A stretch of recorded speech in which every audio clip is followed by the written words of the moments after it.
Friends, అందరూ ఎలా ఉన్నారు? బాగున్నారా? అని బాగున్నాను ఫ్రెండ్స్. ఇవాళ అయితే నేను బచ్చల కూర టమాటో వేసి పప్పు చేస్తున్నాను.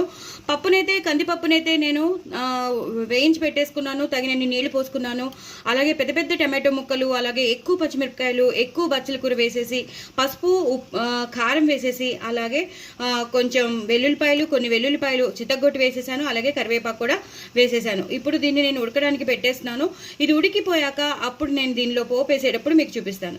చాలా చాలా టేస్టీగా ఉంటుంది. ఎప్పుడు మనం బచ్చల కూర పప్పు సింగిల్గా చేసుకుంటాం, లేదా టమాటో పప్పు సింగిల్గా చేసుకుంటాం. అలా కాకుండా ఈ రెండు కలిపి చేసుకుంటే మనకి రెండు విటమిన్స్ వచ్చేస్తాయి. చాలా చాలా టేస్టీగా కూడా ఉంటుంది. ఆ టమాటో ఒక పులుపుదనం దీనిలోకి వెళ్ళి చాలా టేస్టీగా ఉంటుంది. ఇది ఉడికిపోయాక మ్యాష్ చేశాక పోపు వేసేటప్పుడు మీకు చూపిస్తాను. చూసారు కదండి, ఇందాక నేను మీకు చూపించాను. పప్పు ఉడకబెట్టేసుకుంటానని చెప్పాను. బచ్చల కూర టమాటో బాగా ఉడికిపోయింది, బాగా మ్యాష్ చేసేసుకున్నాను.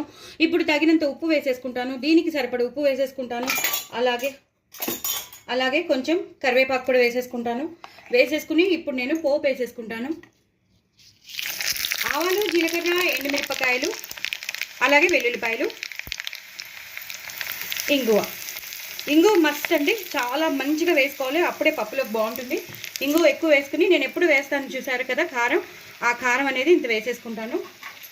వేసేసుకుని బాగా వేగిపోవాలి. ఆ ఆవాలు అనగా, జీలకర్ర అనగా, ఎండుమిరపకాయలు అనగా, వెల్లుల్లిపాయలు అనగా బాగా వేగిపోయాక అప్పుడు ఆ ఇంగువ కూడా మంచి ఫ్లేవర్ పట్టేసి, ఆ కారం కూడా బాగా అందులో కలిసిపోయాక ఇప్పుడు మనం మెల్లిగా ఇందులోకి ట్రాన్స్ఫర్ చేసేద్దాం. చాలా చాలా టేస్టీగా ఉంటుందండి. పప్పు మాత్రం అదిరిపోతుంది. తప్పకుండా చేసుకోండి. ఈ పప్పు అస్సలు వదలొద్దు. చాలా టేస్టీగా ఉంటుంది. పిల్లలు అయితే చాలా ఇష్టపడతారు. ఎక్కువ అన్నంలో ఎక్కువ నెయ్యి వేసి అప్పడాలు, వడియాలు నంచుకుని తినండి. చాలా చాలా బాగుంటుంది. వేసేసుకున్నాక చక్కగా ఇలా కలిపేసుకోవాలి. కలిపేసుకుని లాస్ట్లో మాత్రం కొత్తిమీరతో గార్నిష్ చేసేసుకోండి. ఎంతో ఎంతో టేస్టీ అయిన బచ్చల కూర టమాటో పప్పు రెడీ అయిపోతుంది. చపాతీలోకి బాగుంటుంది, పుల్కాలోకి బాగుంటుంది, అలాగే మెయిన్ కోర్స్ అయిన అన్నంలోకి కూడా చాలా చాలా బాగుంటుంది. మరి ఇంకెందుకు ఆలస్యం, తప్పకుండా చేసుకోండి. ఇప్పుడు హాలిడేస్ కాబట్టి పిల్లలకి చపాతీ చేసి ఇలా పప్పు నంచుకోమనండి. చాలా చాలా బాగుంటుంది.